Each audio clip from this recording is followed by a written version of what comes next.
श्रीमंत आहात, चांगलं वागा. नशिबानं पैसा आलेला आहे, चांगलं खा, चांगला अभ्यास करा, चांगलं ज्ञान कमवा, चांगला आराम करा.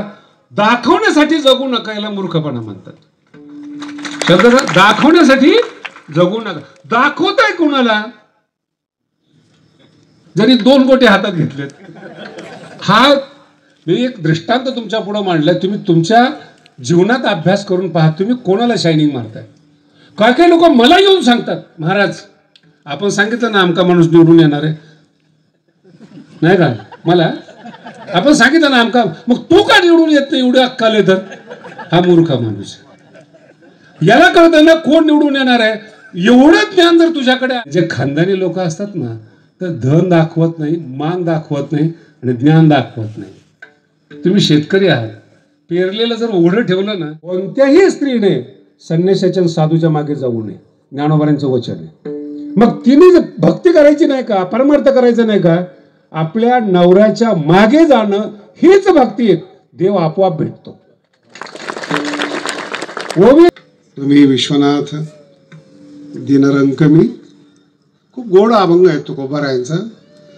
विठ्ठलाशिवाय कोणाची स्तुती न करणारे तुकोबार आहे. आज शंकराची स्तुती करतायत.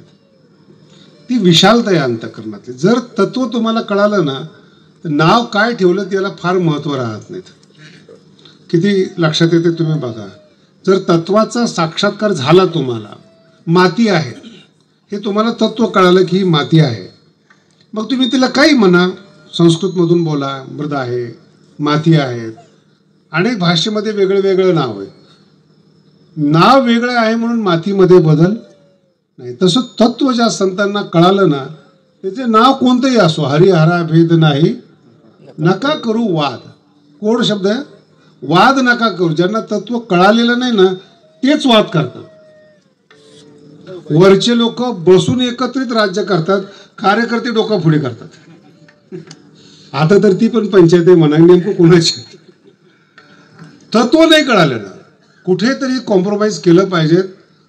राजनीतीचं मुख्य कर्तव्य कळलं पाहिजे. तसं परमार्थाचं मुख्य कर्तव्य कळलं ना, देवतांविषयी वादच राहत नाही. हा फार गोड प्रसंग आहे. नाही मग महाराज एवढे हिंदू धर्मामध्ये देव आहेत, मागे सांगितलं होतं 33 कोटी आहेत. कोटी म्हणजे प्रकार, 33 प्रकारचे देव आहेत, ज्याच्यामध्ये काही देवी आहे, देवता आहेत, अष्टवसू आहेत, 12 आदित्य आहेत, असे म्हणून ते 33 देव होतात. 33 कोटी नाही आहेत. नाहीतर त्या काळातली जी लोकसंख्या होती ना, एका देवाला 10 माणसं सुद्धा अवघड गेले असते. आताची गोष्ट वेगळी. आता आपण एका देवाला 33 भाषा देऊ शकतो भारतीय लोकसंख्येप्रमाणे, पण जुन्या काळामध्ये अवघड आहे ना. मग प्रकार अर्थ आहेत आणि ती माहिती नसल्यामुळे टीका करतात लोक. माहिती का नाही आहेत हा आजचा विषय आहे. विठ्ठला विठ्ठला. माझ्या समोर तुम्ही सगळे बसलेले आहेत आणि तुमच्या चेहऱ्यावरून मला असं वाटतं सगळ्यांना मुलं बाळ आहेत. बरोबर आहे का? बरेचसे आजोबा झालेले आहेत, सगळ्या प्रकारचे. आता तुम्हाला जर मी असं म्हणणं की तुम्हाला ज्ञान नाही, तुम्हाला अक्कल नाही, भाषा एकच आहे, शब्द बदलतात फक्त. तुम्हाला माहिती नाही, सौम्य भाषा आहे ना. समोरच्याला मूर्ख म्हणण्यापेक्षा असं म्हणा तुला कळत नाही, म्हणजे काय झालं? तो मूर्ख म्हणल्यावर अंगावर येतो, कळत नाही म्हणल्यानंतर बरोबर आहे म्हणतो. याचंच मूर्खाचं लक्षण आहे ते. या वयामध्ये उत्तम संसार करून, श्रीमंत होऊन, करोडपती सत्ताधारी होऊन माहीत नाही असं कसं काय म्हणतात? आणि जे माहीत नाही असं म्हणणारे संत आहेत त्यांना काय माहिती? त्यांच्यापेक्षा आम्ही श्रीमंत आहेत, सत्ताधारी आहेत आम्ही संतांपेक्षा. आम्हाला आषाढीच्या दिवशी लाईन न लागता महापूजा करता येते, इतके पॉवरफुल आहेत आम्ही, गळ्यात माळ नसली तरी. मग जे भक्ती करतात ते लाईनीमध्ये आहेत, आम्ही बेधडक जातो बिना लाईनीचे. मग लाईनीत येणं चांगलं का बिना लाईनीचं वागणं चांगलं? बोला ना. म्हणून ज्ञान या शब्दाचा अर्थ, माहिती या शब्दाचा या अभंगामध्ये खूप सुंदर अर्थ आहे. तुकोबराय आहेत महाराज. दीन रंकमी स्वतःला 3 प्रकारचं विशेषण देतात. तुम्ही विश्वनाथ आहात आणि तुमच्या मानानं मी दीन आहे. तुमच्या मानानं मी रंक आहे आणि तुमच्या मानानं मी अनाथ आहे. विठ्ठला विठ्ठला. अजून मस्त कीर्तन आहे का? मला सांगा, ज्यांचा गाथा गेल्या 500 वर्षापासून अजरामर आहे ते म्हणतात मी दीन आहे, ते म्हणतात मी रंक आहे, ते म्हणतात मी अनाथ आहे, आणि तुम्ही म्हणता आम्ही मालक आहेत. कोण खरंय? नाही, कोण खरंय? 500 वर्ष झाले त्यांचे अभंग जपले जातात, त्यांच्या गाथ्याचे पारायण होतात. गाथा सांगितल्यामुळं सुद्धा काही माणसाच्या नाईलाजानं पाया पडावं लागतं. अधिकार नसताना काही कारण नाही. काही बरेचशी माणसं अशी आहेत की गाथा सांगतात, ज्ञानेश्वरी सांगतात म्हणून पाया पडावं वाटतं, नाईलाज येतो. कारण की त्यांच्या जवळ ज्ञानेश्वरी, माझा अर्थ लक्षात ठेवा, त्यांच्या जवळ, म्हणून त्यांचं अतिरिक्त बोलणं पण ऐकून घ्यावं लागतं जे सैद्धांतिक नसतं. पण त्यांना वाटतं, त्यालाच म्हणतात अज्ञान. गाथा पाठ आहे म्हणून कळाला, हरिपाठ पाठ आहे म्हणून कळतो, असं काही आहे का नियम?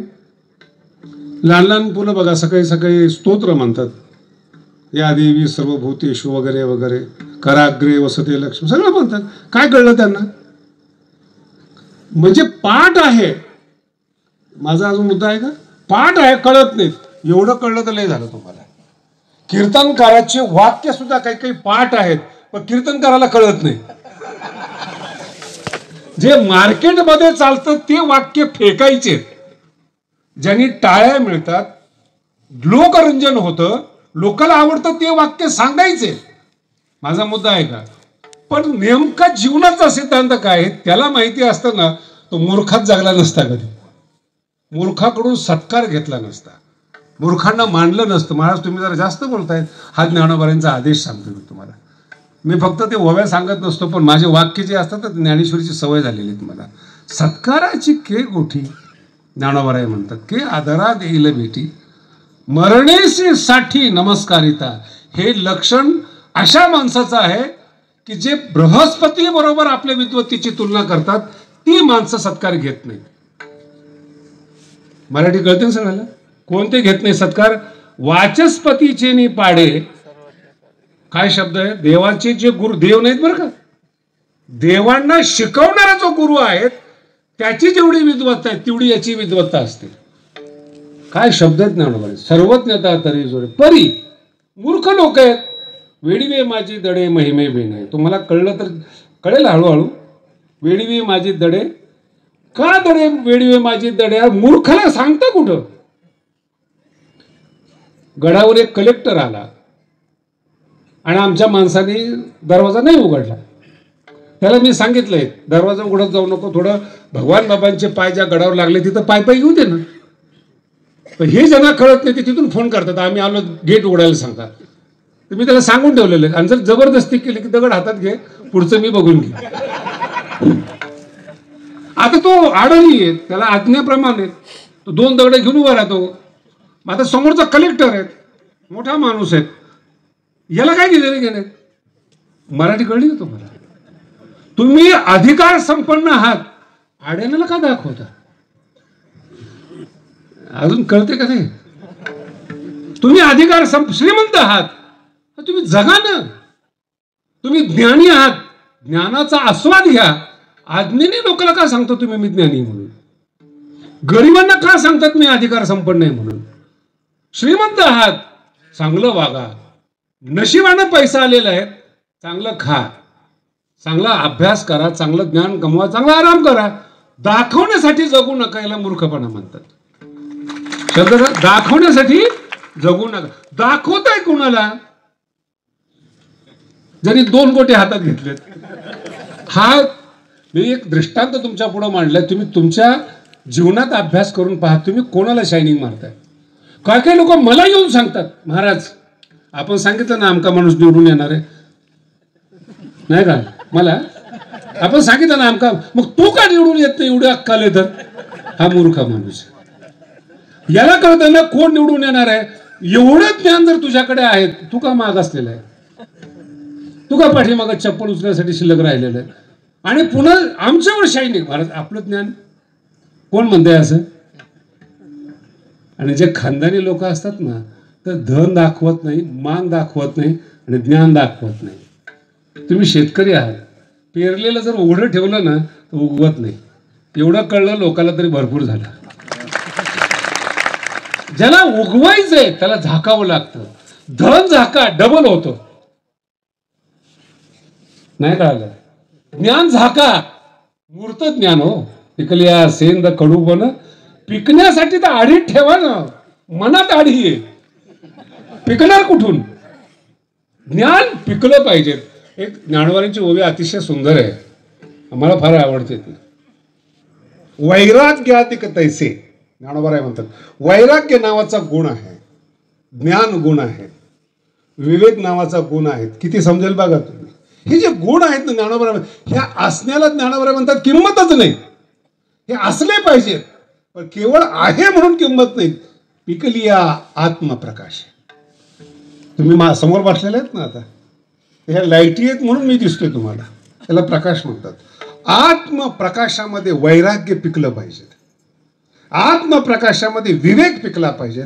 असलं गोड वाणी असते ना त्या माणसाची पिकलेलं. आता तुम्ही सगळे शेतकरी आहात, आंबट खाता का गोड खातात? बोला ना.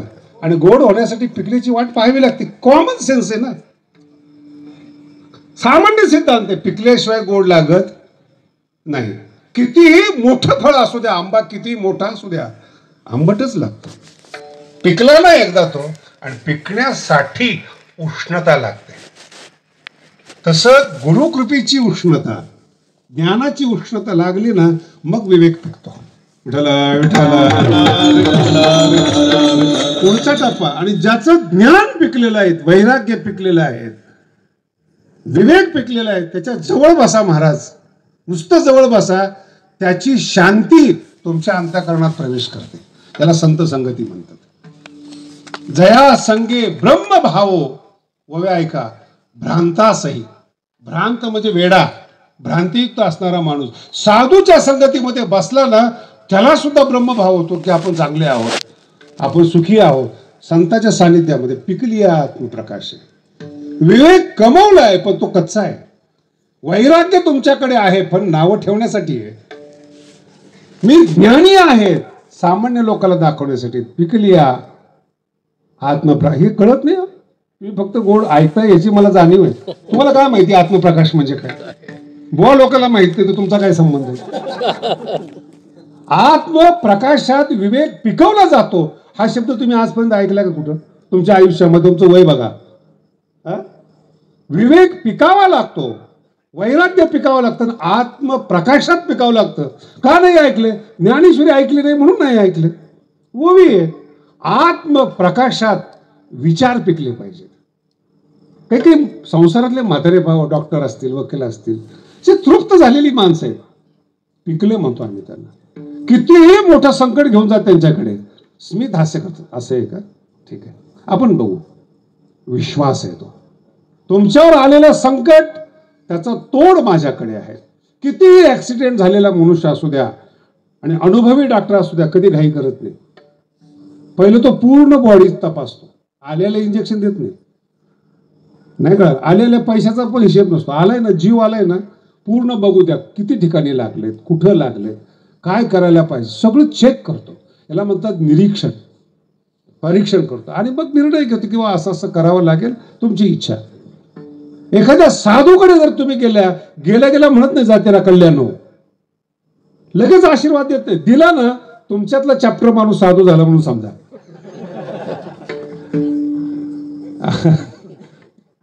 नाही कळालं? कारण की जे विकलं जातं त्याची डुप्लिकेट होते. परमार्थ विकला जातो म्हणून अपरमार्थिक लोक परमार्थिक पण दाखवतात. म्हणून सीता अपहरण करण्यासाठी सुद्धा रावणाला संन्यासी व्हावं लागलं. नाही कळलं? सीता अपहरण देवाची गोष्ट आहे बरं का. ज्या सीतेला रावण कळला नाही तर आत्ताच्या बायांना काय कळणार आहे रावण. म्हणून ज्ञानोबांनी फार सुंदर सांगितलं बरं का, कोणत्याही स्त्रीने संन्यासाच्या साधूच्या मागे जाऊ नये. ज्ञानोबांचं वचन आहे. मग तिने भक्ती करायची नाही का, परमार्थ करायचं नाही का, आपल्या नवऱ्याच्या मागे जाणं हीच भक्ती आहे. देव आपोआप भेटतो. ओवी ज्ञानोबांची पतीची या मता अनुसरवणी पतिव्रता. हे ठराविक लोकांना सांगितलं बरं का. हे पण नाही तर आधुनिक स्त्रिया म्हणतात त्याचंच काय ऐकलं पाहिजे, तू नको ऐकू. पतिव्रता शब्द वापर, माणसाची किंमत करणं म्हणजे पतिव्रता. आता त्याच्या पुढे जाऊन सांगतो महाराज, शरीर जोपर्यंत चांगलं आहे ना, अनेक लोक तुमच्याकडे पाहणारे आहेत. मराठी समजून घ्या, पाहणारे आहेत, सांभाळणारे नाहीत.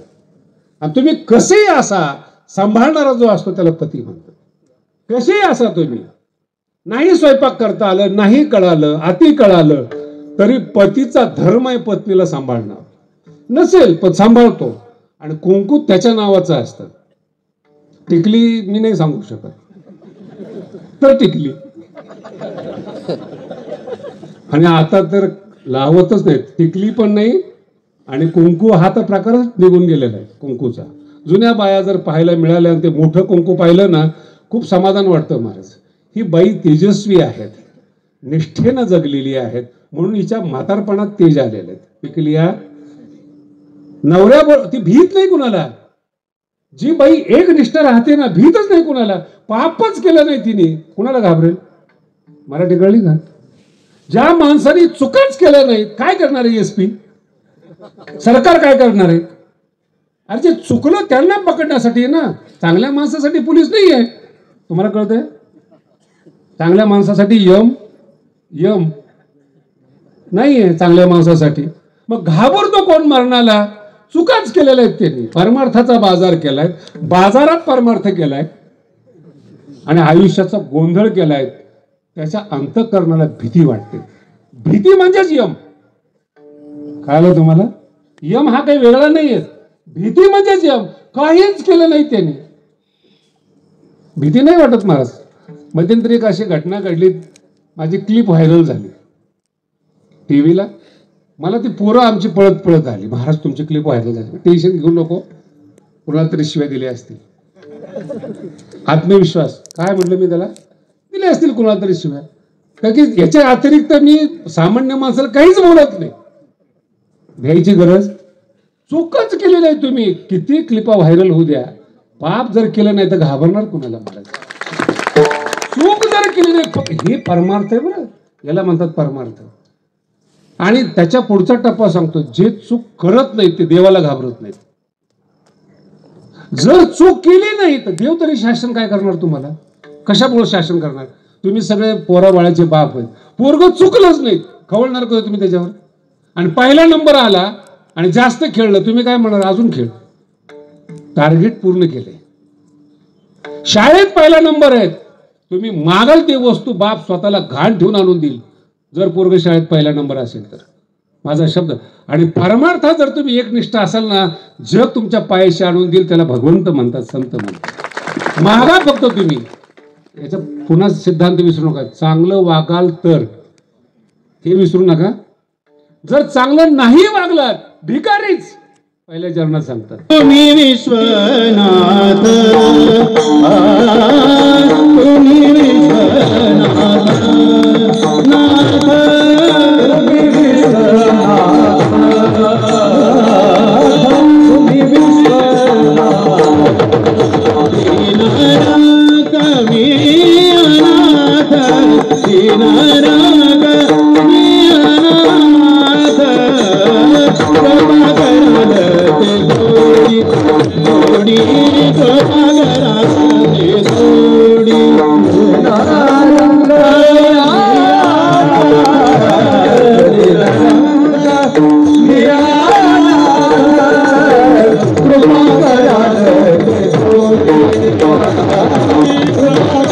ते गोडी.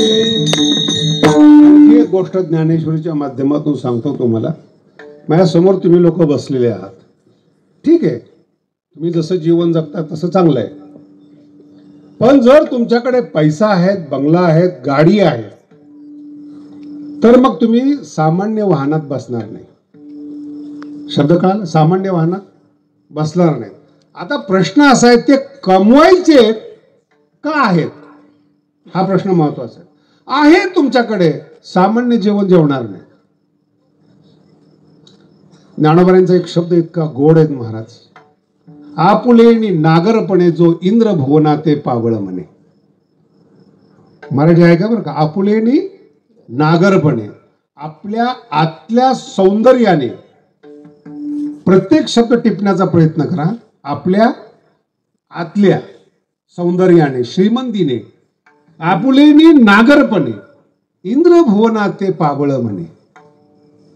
इंद्रभुवनाला, राजवाड्याला गरीब आहे म्हणतो. असा माणूस तो केवी रंजे पालवणे भिल्लाचेने. विठाला विठाला.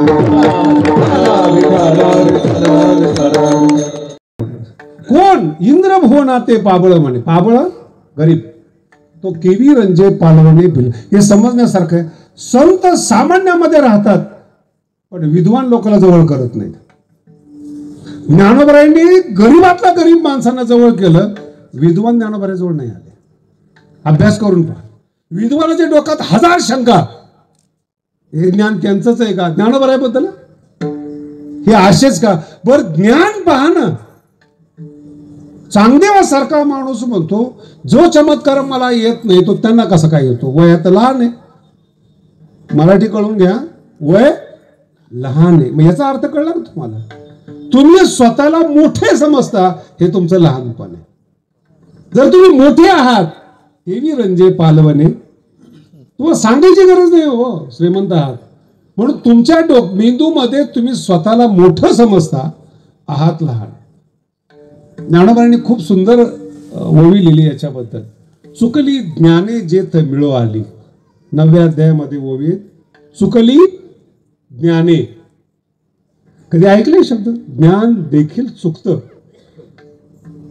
बाजारात गेले पोरं चुकतात, यात्रेमध्ये चुकतात, काही चुकलेलेच असतात. मग का चुकतात? अशी ज्ञान सुद्धा चुकतात. चुकली ज्ञाने. तुम्ही जगाचा अभ्यास न करता जगावर निर्णय का करता? याला म्हणतात चुकणं. देवाच्या विषयी तुम्हाला काहीच माहिती नाही, डायरेक्ट निर्णय. देव नाही जगामध्ये, नसेल ना देव, आम्ही आहे नाही म्हणत तुझ्यासाठी, पण नाही याचं कारण सांग. अर्थ कळाला? नाही का? नाही दिसत नाही. तू, तुझा बाप पण दिसत नाही. दिसतो का? एकटंच फिरते ना. आई पण कळत नाही. म्हणजे जन्माला आलेलं नाही का? मला सांगा, ज्यांची नावं इतिहासामध्ये आहेत मोठे म्हणून, त्यांना आई बाप नाहीत का? आता दिसतच नाहीत म्हणजे मानणार नाही का तुम्ही? दिसणं छोटा विषय. बरं, आता पुढचा टप्पा. तुला दिसत नाही का संतांना दिसत नाही? हा पण मोठा अवघड प्रश्न आहे ना. तुला दिसत नाही, तुझा अधिकार नाही. संतांना दिसतो, वाणीतून देव प्रगट होतो. दिसतो हा फार छोटा शब्द आहे. संतांच्या वाणीतून देव प्रगट होतो. तुकोबराचा अभंग आहे. तुका म्हणे मज बोलवितो देव, अर्थ गुह्य भाव तोची जाणे. विठ्ठला. खूप अवघड आहे. कधीतरी अशी कल्पना करा, आताच्या लोकांनी, विशेष करून भारतातल्या लोकांनी ज्यांना हे कळतात, 700 वर्षापूर्वीचे ज्ञानोबराय काहीच ज्ञानाचं साधन नाही, मग कशी लिहिली ज्ञानेश्वरी? विचार करा थोडस. ज्या संतांना सामान्य म्हणून लेखतो त्यांच्याकडे ज्ञान आला कुठून माहित नाही, मग गबस ना. अर्थ कळाला? जर तुला उत्तर नाही येत, देव नाही किंवा संत चुकीचे आहेत, तुझ्या नशिबात रावण आला असेल संन्यासीच्या रूपात, पण म्हणजे सगळे संन्यासी रावण असतात असा अर्थ नाही ना. काही, आणि हे नियम असा आहे पहा, किती हरभरे भिजू घाला, 2-3 तर काय म्हणतात त्याला, क्या बात आहे. असे शब्द तुम्हाला माहिती म्हणल्यानंतर काही प्रश्न नाही. तसं मला एकदा कीर्तनकारांच्या बाबतीमध्ये ग्रुप भेटायला आला. महाराज काहीतरी निर्णय घ्या, कीर्तनकार लोक पैसा घेतात. अशी मंडळी आली, 10-12 मंडळी, बुद्धिमान मंडळी, परमार्थातली मंडळी, कीर्तनकार मंडळी बरं का सगळी. आणि कोणालाच तारखा मिळत नव्हती अशी कीर्तनकार. आणि 10-15 मंडळी, तुम्हाला काय वाटतं शास्त्रीजी की हे सगळं धंदा बंद झाला पाहिजे, पण तुम्ही कोण ठरवणार? माझा मुद्दा लक्षात ठेवा. तुम्ही खरंच चांगले आहात असं जे तुम्हाला वाटतं, हा तुमचा मूर्खपणा आहे. तुम्ही चांगले आहात हे तुम्हाला वाटणं मूर्खपणा आहे. का? चांगले असते तर मार्केट आलं असतं तुम्हाला. लोकांना चांगलं नकोय का? निरसदूत नकोय का तुम्हाला? बोला ना. निरसं मिळत नाही म्हणून थोडीफार भेसळ. मराठी कळते का? एकदम नाही मिळत शुद्ध कीर्तन ऐकायला थोडंफार कमी जास्त ऐकावंच लागतं ना. निरसं जर मिळालं तर तुम्ही त्याग कराल. खरा संत भेटला ना कोणाच्याच पाया पडणार नाही. नाही भेटत याचं मूळ कारण तुम्ही स्वतःला ओळखलेलं नाही, स्वतःला ज्ञानी समजता. आणि हा परमार्थातला विषय नाही बरं का, व्यवहारातला विषय. मी अनेक वेळा ह्या गोष्टीचं थोडं बोललं. कधी कधी आमदारकीचं तिकीट आणि खासदारकीचं तिकीट बुद्धिमानाला नाही मिळत. का नाही मिळत? बुद्धिमान आहे म्हणून. ज्याला कळायचं त्याला कळेल ना. का नाही? बुद्धिमान. मग ज्याला मिळतं तो ऐकण्यातला असतो. ऐकण्यातला असतो म्हणजे निष्ठावान असतो. सगळं जग बदललं तरी हा पक्ष बदलत नाही, हा विश्वास असतो म्हणून त्याला मोठं केलं जातं. बुद्धिमान आहे पण बदलणार आहे नाही. मग थोडा कठीण शब्द वापरतो. सुंदर आहे पण नीट वागणारी बाई नाही आहे. कराल का तिला सून म्हणून, बायको म्हणून? सुंदर आहे, स्वयंपाक चांगला आहे पण नीट वागत नाही, आणाल घरी? तोच विषय व्यवहारातला आहे, तोच विषय परमार्थातला आहे. बुद्धिमान आहात मान्य, संताशी एक दृष्ट नाही. पण जे काय काही संत बघतो ना मी, स्वतःचेच फोटो विकतात. हो कोण आहेस तू? तुला विकावं लागतात फोटो, याच्यापेक्षा दुर्भाग्य काय? काय देखना गणेश तू? काय कळलं? बर तुझे फोटो घेऊन तुझं कल्याण झालं नाही, समोरच्याचं काय कल्याण होणार आहे? फोटो प्रतिमा आहे ना म्हणून मुस्लिम धर्मात खूप चांगले आहेत. पैगंबराचा फोटोच नाही आहेत आणि काढून पण देत नाहीत. त्यांचं ज्ञान महत्वाचं आहे, फोटो महत्वाचा नाही. तुमचं ज्ञान महत्वाचं आहे, तुमचा फोटो महत्वाचा नाही. ज्ञानोबांची ज्ञानेश्वरी महत्वाची. ते कसे दिसत होते 700 वर्षानंतर कळणार नाही तुम्हाला. म्हणून आज तारणारी कोण आहे आपल्याला? बोला ना. ज्ञान. एवढं ज्ञान आलं तरी लय झालं. विठ्ठला चुकीचे माणसं का भेटतात? तुम्हाला तसेच भेटले पाहिजे. एक घर होतं बारामती परिसरामध्ये, वारकऱ्याला जरा त्रास द्यायचं. ते महिन्याची वारकरी इकडे येत नाहीत बरं का. आळंदी ते पंढरपूर आणि पंढरपूर ते आळंदी रस्त्यातले घर सामान्य रूपाने राहतात. ते भावच देत नव्हतं. ते आमचा हरिभाऊ फारच हुशार. त्याला वारकऱ्यांनी तक्रार केली बा तिथून जायचं तर जवळचा रस्ता आहे आणि माणसं ते मानत नाही, कुत्रा अंगावर घालतात. ठीक आहे पण मी दुरुस्त करतो. नस कशी असते ते सांगतोय तुम्हाला. ठीक आहे म्हणजे काही नाही. त्या रस्त्याने हरिभाऊ गेला आणि तिथं खेळणारं शेंबडं पोरगं उचललं त्यांनी. कुत्रा अंगावर येईल काय? बोला ना. कारण की त्याच्या पोराला उचललंय. आई प्रसन्न झाली. आणि वारकऱ्याचा द्वेष करणारं घर उचलले कुणाला? पोराला. मग ती बाई धावत हो असं काय करता? म्हणे राजबिंडा पोरगा आहे. पोरग कसं होतं अगोदर सांगितलंय मी तुम्हाला. पोरं कुठं राजबिंडे असतात का हो? नाही. ज्याला शेंबूट नाही त्याला काही पोरग म्हणावं का? खूप साफसफाई केली नंतर लय अवघडत जातं ते. मातीत खेळलं पाहिजे पोरग, धूळ फिरलं पाहिजे, सगळं केलं पाहिजे. कारण की त्याच्यामध्ये प्रतिकार शक्ती तयार होते. मग शेतकऱ्याचे जसे पोरं आहेत ना तसं मुंबईला मलबार हिलचे पोरं नाहीत महाराज. शेतकऱ्याचे पोरं मातीत टाका, कुठेही टाका, किती उष्णता असो किती थंडी असो, अंगावर उपर नाही घेऊन फिरतात. श्रीमंताची पोरं बघा बरं तुम्ही, नुसतं कलर आहे त्यांना, दम नाही आहे. माझा अर्थ कळला? दम नाही. पैशात दम आहे, त्यांच्यात दम नाही. कुठं काय काय वाढलेलं असतं तुम्हीच जाणे. आणि इतकं कोमल, एसी शिवाय जगतच नाही. एक पोरग भेटायला आलं मला, ते एसीतलं होतं. आता गडावर एसी नाही आहे, नुसतं घामाघूम धाराच वाहत होत्या. मला म्हणे महाराज जाऊ का? म्हणलं आलाच कशाला? नाही मग तुम्ही एवढे मोठे, तुमच्याकडे एसी असेल. अरे म्हणलं देवांनी निसर्गतः आपल्या शरीरात एसी तयार केलाय. मे महिन्यामध्ये तुम्ही पाणी प्या महाराज, घाम येतो. घाम म्हणजे बाहेरून शरीर थंड करतं. बाहेरून शरीर थंड करण्याची क्षमता आपल्या शरीरामध्ये आणि त्याला आपण ती प्रक्रिया करू देत नाही, बाहेरून थंड लावतो. तुम्हाला माहिती का तुम्हाला मिळालेलं शरीर किती किमतीचं आहे? आता हा पखवाज आहे, वाजण्याचंच काम करणार. माझ्या हातात घड्याळ आहे, सेल टाकला बोलणार नाही, फक्त टाइम दाखवणार. एक यंत्र एकच काम करतं, प्रेस असेल एकच काम करतं, गाडी असेल रस्त्याने चालणार. हे यंत्र असं आहे, 100 रुपयाचं जेवण द्या, डोकं पण चालतं, हार्ट पण चालतं आणि पाय पण चालतं. असं यंत्र भगवंतानी बनवले. किती रुपये लागतात दिवसभरामध्ये जेवायला? मी 100 जास्त म्हणलो, खऱ्या अर्थाने हे जे यंत्र चालतं तुमचं, किती रुपये लागतात जेवायला? आणि जे जेवण इतकं स्वस्त जेवण तुम्ही घेतलं त्यांनी मेंदू पण चालतो, हातपाय चालतात, डोळे चालतात, पाय चालतात. दाखवा बरं यंत्र आजपर्यंत असं इतक्या स्वस्त ऊर्जेवर चालणारे यंत्र ते तुमच्याकडे.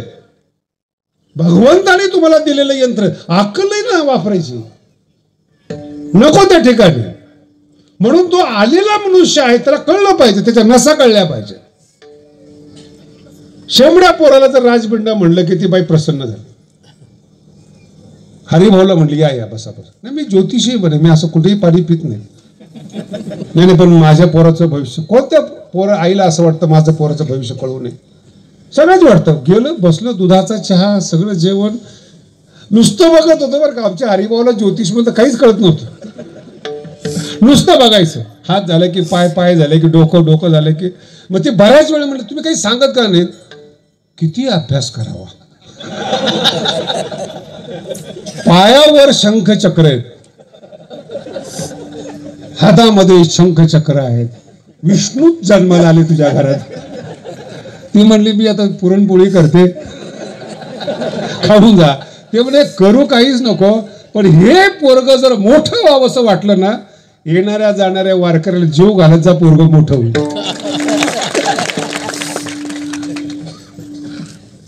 व्यवहार आहे, कळायला पाहिजे तुम्हाला. तसं तुम्ही कोण आहात, तुमची क्षमता तुम्हाला कळाली पाहिजे. तुम्ही उमऱ्याच्या बाहेर निघाला ना, छातीत ताठपणे चालतात तुम्ही. तुमचं खरं अस्तित्व घरात कळतं. तुम्ही कोण आहात, तुमचं मूल्य काय, तुमचं अस्तित्व काय हे घरी कळतं तुम्हाला. पत्नी का मानत नाहीत मला सांगा बरं तुम्हाला? तिला खरी योग्यता माहिती.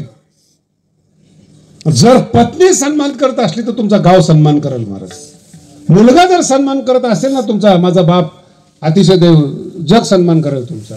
तुम्हाला मान लोकांकडून नाही पाहिजे, जिथं जगायचंय तिथं मान पाहिजे. बाहेरच्या रस्त्याने येणार जाणाऱ्या गाडी काय भारी आहेत, आमका काय फायदा बोलून त्याला? रोज 50 गाड्या तुमच्याकडून जातात, हेलिकॉप्टर जातं. तुमच्या जीवनात काय बदल झालाय? माझा मुद्दा समजून घ्या. काय भरपूर तुमच्याकडे आहात, पण तुम्ही आतून शून्य आहात, आतून दुखी आहात, तुम्हाला कळालेलं नाही. जगद्गुरु तुकोबाराय म्हणतात स्वतःचा अभ्यास करा, कारण की तुमच्याकडे असलेलं ज्ञान चुकीचं आहे. चुकली ज्ञानी शब्द फार महत्वाचा आहे. चुकली महाराज, तुम्ही ज्ञान ज्ञान म्हणून बऱ्याच वेळापासून चुकलेलं. खरं ज्ञान म्हणजे काय?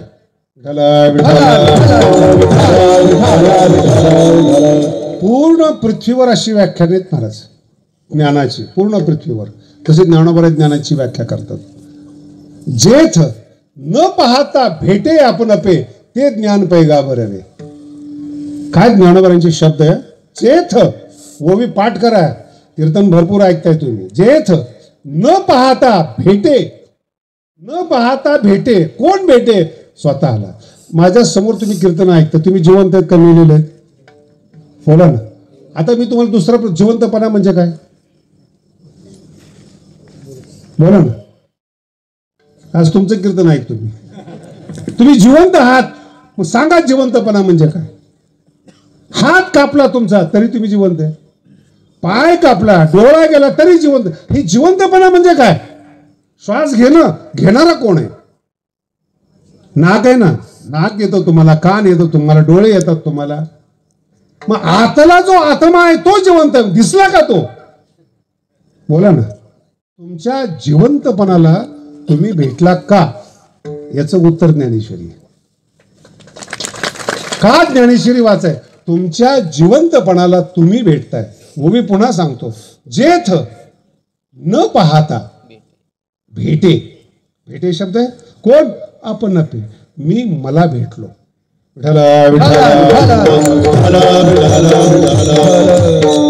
2-3 वर्षापूर्वी, 4 वर्षापूर्वी एक पुस्तक काढलेलं आहे मी, ज्ञानेश्वरीतील अर्जुन. त्याच्यामध्ये एवढ्या शब्दावर पूर्ण पुस्तक आहे. गुंतलो होतो अर्जुन गुणे, मुक्त झालो तुझे परी. काय ज्ञानोबारांचे शब्द आहेत, गुंतलो होतो अर्जुन गुणे, मी अर्जुन आहे, महारथी आहेत. प्रत्येक शब्द नीट ऐका बरं का. अर्जुन स्वतःला काय समजतोय, मी महारथी आहेत हा अहंकार आहे, मी मोठा आहे हा अहंकार आहे. अर्जुन सोडून द्या आणि तुमच्याकडे घ्या. तुम्ही मार्केटमध्ये तुम्ही काय समजा, मला असं बोलला, मला ओळखत नाही तू अजून, तूच तुला ओळखत नाहीस. कोण आहात तुम्ही, का म्हणून तुम्ही भांडणं करताय, का म्हणून तुमच्या आतला जिवंतपणा तुम्ही बर्बाद करतायत. त्या चैतन्याला भेटत नाहीत तुम्ही, त्याला ज्ञान म्हणतात.